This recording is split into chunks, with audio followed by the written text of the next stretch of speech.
दोस्तों YouTube channel subscribe कर ले, क्लिक बेल आइकन को प्रेस कर दे ताकि नोटिफिकेशन को मिलते रहे। जेबी सेबी और बैंक प्रमोशन संदर्भ से हम लोग बात कर रहे हैं जेबी का IIFS Indian economy and Indian financial system question bank set number 2 है। क्वेश्चन बैंक स्टार्ट करने से पहले छोटा सा अनाउंसमेंट है। यहाँ मेरे पास जेबी का दो तरह का कोर्सेज, एक की वैलिडिटी 6 महीने, एक की वैलिडिटी लाइफ लॉन्ग है। दोनों जगह आपको वीडियो लेक्चर कोर्सेज मिल जाएगा, दोनों जगह आपको केस स्टडी का वीडियो मिल जाएगा, दोनों ही जगह आपको क्वेश्चन बैंक मिल जाएगा, दोनों ही जगह आपको मॉक टेस्ट रहेगा और दोनों ही जगह रिवीजन नोट्स रहेगा। अंतर जो आती है वैलिडिटी को लेकर, 6 महीने की वैलिडिटी, यहाँ पे लाइफ टाइम वैलिडिटी है। पेपर वन करेंगे अगर IAFS, इसका दाम है यहाँ पे 800 रुपये, यहाँ दाम है 1500 रुपये। पेपर टू करते हैं PPB, इसका दाम है 800 रुपये, इसका दाम है 1500 रुपये। पेपर थ्री करते हैं AFMB, इसका दाम है 1000 रुपये, इसका दाम है 2000 रुपये। आपका पेपर फोर करते हैं RBWM, इसका दाम है 800 रुपये, इसका दाम है 1500 रुपये। कॉम्बो पैक करते हैं, चारों पेपर एक साथ करते हैं, इसका दाम है 2500 रुपये, इसका दाम है 4000 रुपये। पहले सवाल पर आते हैं। Treasury bills tenor, treasury bills का टेनर क्या होता है? ये option 91 days, B option 81 days, C option 90 days, D option all the above. तो ट्रेजरी बिल्स का जो टेनर होता है वो 91 डेज भी होता है, 181 डेज भी होता है, ठीक है। और आपका यहाँ पे ट्रेजरी बिल का जो टेनर होता है वो 91 डेज होता है, और ये 181 नहीं, यहाँ पे 182 होता है, तो इसलिए ये गलत ऑप्शन हो गया एक्चुअली। बेसिकली 182 डेज होता है, ठीक है। और 90 डेज तो होता नहीं है, और एक और होता है 364 डेज। तीन तरह का होता है, 191 डेज, 182 डेज और 364 डेज। तो सही ऑप्शन हो जाएगा आपका यहाँ पे ए।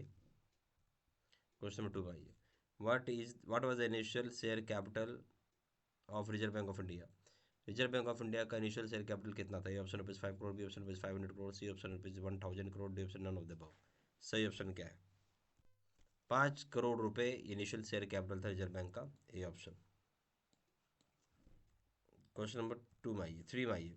What are the constituents of the basket used in calculating GDP deflator in each year? हर एक साल जब हम कैलकुलेट करते हैं GDP डिफ्लेटर, उसमें बास्केट में क्या क्या चीज़ें होती हैं? ए ऑप्शन है the set of all goods that were produced domestically weighted by the market value of the total consumption of each good. बोलता है ये सेट होता है पूरा सारे गुड्स का जो कि डोमेस्टिकली यानी भारत में प्रोड्यूस किए जाते हैं, और इसकी वेट होती है मार्केट वैल्यू से कि कितना कंजम्पशन हो रहा है हर एक गुड का।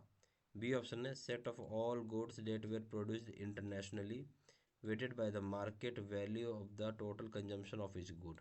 बोलते हैं जो सेट सारा गुड्स का जो सेट होता है उसकी प्रोड्यूस इंटरनेशनली होता है, देश में नहीं तो विदेश में प्रोड्यूस किया गया है, और उसकी मार्केट की गई है वैल्यू, जो मार्केटेड वैल्यू होगा उसका वेट किया जाता है आपका कितना कंजम्पशन किया गया हर एक गुड का।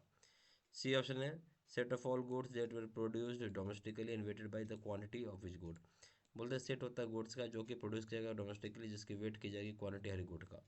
डी ऑप्शन है set of goods that were produce internationally weighted by the quantity of which good. बोलता है ये सारा गुड्स जो होता है इंटरनेशनली प्रोड्यूस किया जाता है और इसकी वेट की जाती है क्वांटिटी हर गुड का। सही ऑप्शन क्या है ये आपसे पूछ रहा है। देखिए सही ऑप्शन हो जाएगा यहाँ पे ए, जहाँ बोल रहा है कि सारा सेट ऑफ गुड्स जो है प्रोड्यूस किया जाता है डोमेस्टिकली और वेट की जाती है मार्केट वैल्यू से कितना कंजम्पशन किया गया टोटल हर एक गुड का, ए ऑप्शन। क्वेश्चन नंबर 4 में what does the term priority sector signify within the Indian economics framework? Priority sector किसको बताता है, क्या सिग्निफाई करता है भारतीय इकोनॉमिक फ्रेमवर्क में? ऑप्शन है only sectors that have substantial influence on vast proportion of the population and are employment intensive consider priority sectors. बोलता है केवल वो सेक्टर जो कि सब्सटेंशियल इन्फ्लुएंस रखते हैं वास्ट पोर्शन पॉपुलेशन के ऊपर और जो कि रोजगार बहुत ही भारी मात्रा में क्रिएट करता है उसे हम प्रायोरिटी सेक्टर बोलते हैं। बी ऑप्शन है sectors those are important for growth of the economy and the basic needs of the country. वैसा सेक्टर जो कि ग्रोथ के इकोनॉमी की ग्रोथ के लिए जरूरत है, बेसिक नीड जो देश का उसके लिए जरूरत है।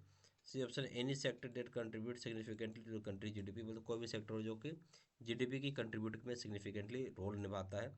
डी ऑप्शन है sectors those are important for overall development of the country regardless of their influence on the population. बोलते हैं ये वो सेक्टर होती है जो कि इम्पोर्टेंट रोल अदा करती है overall development of the country में रिगार्डलेस कितना वो इन्फ्लुएंस कर रही है पॉपुलेशन पे। तो सही ऑप्शन क्या है? सही ऑप्शन हो जाएगा केवल ए, कि जहाँ पे बोलता है ओनली केवल वो सेक्टर जहाँ पे सब्सटेंशियल इन्फ्लुएंस किया जाता है वास्ट पोर्शन पे जो पॉपुलेशन होगा जो कि एम्प्लॉयमेंट इंटेंसिव होगा, जिसे हम कंसिडर करते हैं प्राइवेट सेक्टर में, ए ऑप्शन। क्वेश्चन नंबर 5 में आइए which one is not a type of FDI? FDI का प्रकार नहीं होता कौन सा? ऑप्शन है ब्राउनफील्ड एफडीआई, बी ऑप्शन है ग्रीनफील्ड एफडीआई, सी ऑप्शन है joint ventures, D option none of the above.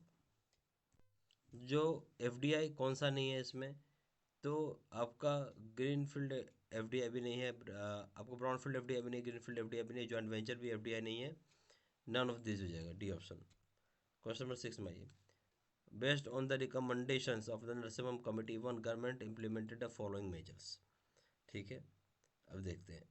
ये पहला पॉइंट दिया गया है, lowering C R R, lowering S L R and C R R, B option है।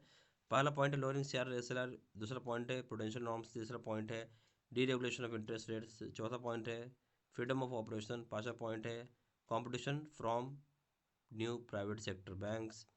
ए option है only 1 2 3 and 4 only, B option है 1 3 and 4 and 5 only, D option है C option है 1 2 3 ओनली, डी ऑप्शन है all the above.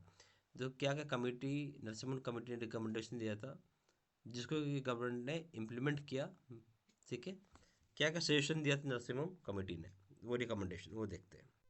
तो जो पहला point है लोअर करना सी आर आर, लोअर करना एस एल आर और सी आर को, ये बात सही है। दूसरा पॉइंट है प्रूडेंशियल नॉर्म्स के बारे में भी सही है। तीसरा पॉइंट है डीरेगुलेशन ऑफ इंटरेस्ट रेट, ये भी सही है। चौथा पॉइंट है operation of freedom of operation, ये भी सही है। पांचवा पॉइंट है competition for private sector bank, ये भी सही है। तो डी ऑप्शन हो जाएगा all the above. Question number 7 में आइए। According to the Narasimham committee two, what is the relationship between the government control over banks and bank autonomy. मतलब नरसिम्हम कमिटी टू के हिसाब से क्या रिलेशनशिप होना चाहिए बैंक जो कि रिलेशनशिप होनी चाहिए, गवर्नमेंट कंट्रोल करती हो बैंक पे चाहे बैंक की ऑटोनॉमी पे, इन दोनों में क्या रिलेशनशिप होना चाहिए। ये ऑप्शन है they complement each other and are necessary for the success of the banking system, एक दूसरे को कॉम्प्लीमेंट करता है, ज़रूरत और सक्सेस के लिए ज़रूरत भी होता है बैंकिंग सिस्टम में। B option they are incompatible with each other and need to be reviewed, बोलते हैं ये सारे के सारे इनकॉम्पेटेबल है और इसे रिव्यू करना पड़ता है। सी ऑप्शन है they have no effect on each other, एक दूसरे पे कोई इफेक्ट नहीं होता। D option government should have complete control over banks for efficient functioning, government के पास कंप्लीट कंट्रोल होना चाहिए बैंक के ऊपर ताकि एफिशिएंट फंक्शन कर सके। तो इसमें सही ऑप्शन क्या आपसे पूछा। देखिए जो नरसिम्हम कमेटी टू है, जो रिलेशनशिप होता है गवर्नमेंट जो कंट्रोल बैंक है और बैंक की ऑटोनॉमी पे, वो क्या है कि यहाँ पे बोलता है कि ये सारे के सारे इनकॉम्पिटेबल हैं एक दूसरे के साथ और यहाँ पे रिव्यू करना पड़ेगा, बी ऑप्शन, यही नरसिम्हम कमेटी का ने बताया था। क्वेश्चन नंबर 8 में आइए।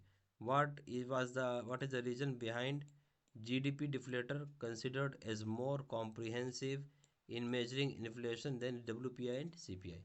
बोलो जीडीपी डिफ्लेटर को ज़्यादा अच्छा है, ज़्यादा कॉम्प्रिहेंसिव, ज़्यादा डिटेल्ड माना जाता है जब आप मेजर करते हैं इन्फ्लेशन को डब्ल्यूपीआई सीपीआई से कंपेयर करके।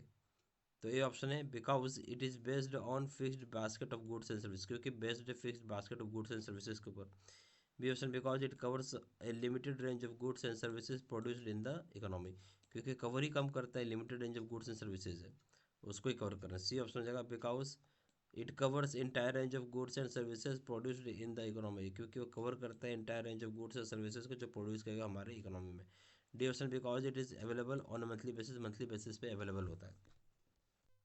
देखिए क्या रीज़न है जीडीपी डिफ्लेटर को ज़्यादा हम कंसिडर करते हैं कॉम्प्रिहेंसिव यानी डिटेल्ड में जब मेजर करते हैं इन्फ्लेशन डब्ल्यूपीआई और सीपीआई से। तो सही ऑप्शन हो जाएगा सी, क्योंकि ये कवर करता है पूरा entire range of goods and services जो प्रोड्यूस किया जाता है इकोनॉमी में। सही ऑप्शन है सी। क्वेश्चन नंबर 9, व्हाट इज गति शक्ति, गति शक्ति का क्या है। ए ऑप्शन है ए योगा पॉस्चर, बी ऑप्शन है हिंदू फेस्टिवल, सी ऑप्शन है मिलिट्री स्ट्रेटेजी, डी ऑप्शन है ए टाइप ऑफ इंडियन कुशाइन।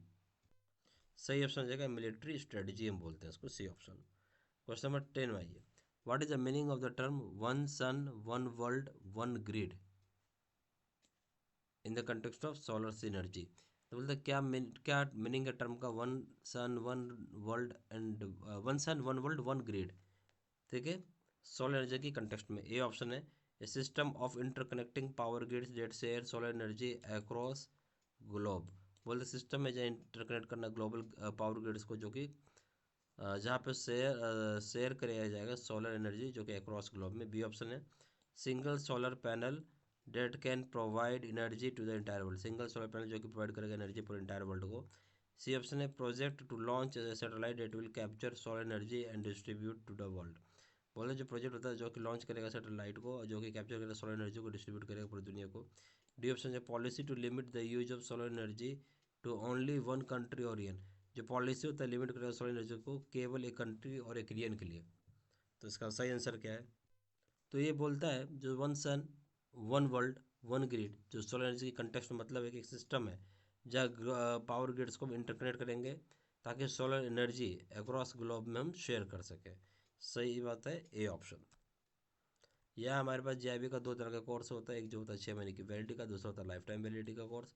दोनों जगह आपको वीडियो लेक्चर कोर्सेज हो जाएंगे, दोनों जगह आपको केस स्टडी का वीडियो हो जाएगा, दोनों जगह आपको क्वेश्चन बैंक हो जाएगा, दोनों जगह आपको मॉक टेस्ट हो जाएगा, दोनों जगह आपको रिविजन नोट्स हो जाएगा। और वैलिडिटी दोनों जगह आपको 6 महीना है, एक जगह से 6 महीना है, दूसरी जगह आपको लाइफ टाइम वैलिडिटी होता है। पेपर 1 करते हैं IAFS, इसका दाम है 800 रुपये, इसका दाम है 1500 रुपये। पेपर 2 करते हैं PPP, इसका दाम 800 रुपये, इसका दाम है 1500 रुपये। पेपर 3 करते हैं AFMB, तो इसका दाम है यहाँ पे 1000 रुपये, इसका दाम है यहाँ पे 2000 रुपये। RBWM पेपर पेपर 4 करता है RBWM, इसका दाम 800 रुपये, इसका दाम है 1500 रुपये। कॉम्बो पे करते हैं चारों पेपर एक साथ करते हैं, दाम 2500 रुपये, इसका दाम है 4000 रुपये। जहाँ जानकारी के लिए कॉल कर सकते हैं, व्हाट्सअप कर सकते हैं, नंबर हो जाएगा 4x9685127, या फिर वेबसाइट पर जाकर डायरेक्टली ऑनलाइन ऑर्डर प्लेस कर सकते हैं। वेबसाइट हो जाएगा www.jbcabus.com, email ID हो जाएगा citizen93@gmail.com। ये सारी इन्फॉर्मेशन इस वीडियो के डिस्क्रिप्शन बॉक्स में डाल देते हैं।